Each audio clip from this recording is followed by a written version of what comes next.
So, dito is tuturuan ko kayo paano i-register yung points natin. As you can see is 10.99 dito points. Ayan. And then, dito naman sa taas nyo, makikita nyo yung 0 MB na ako, diba? And then, may 52 pesos load balance ako. Hindi ko muna yan gagamitin. At ituturo ko nga sa inyo kung paano gamitin yung points. So, ayan, 0.MB.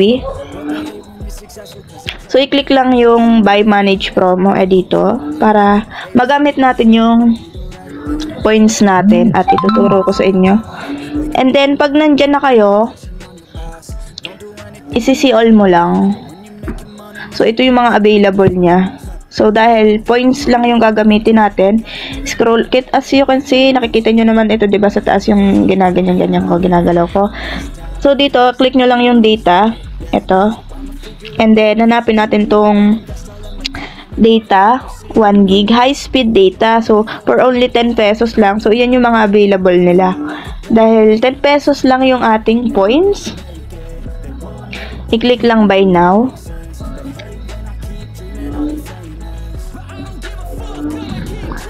And then, after niyang ma-refresh, scroll lang natin siya.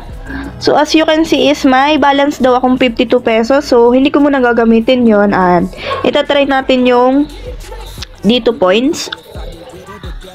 Ayan, i-click lang tong available points, 10.99.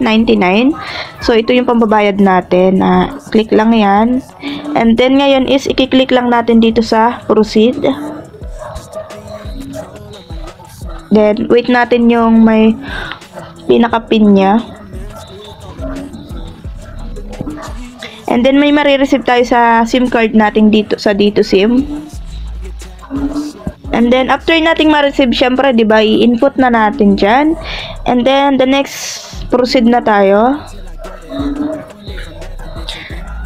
Then, as you can see, marireceive na natin tong points natin. You have successful purchase the data 10 using your data points. You now have 0.99 reward points remaining.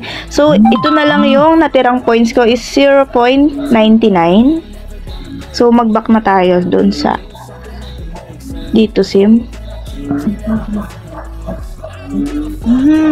So, i-refresh natin. As you can see, pumasok na yung ating points. Ayan. Ginamit na natin yung 10 points natin kanina. As you can see, may 1 gig na tayo and yung natira is 0.99.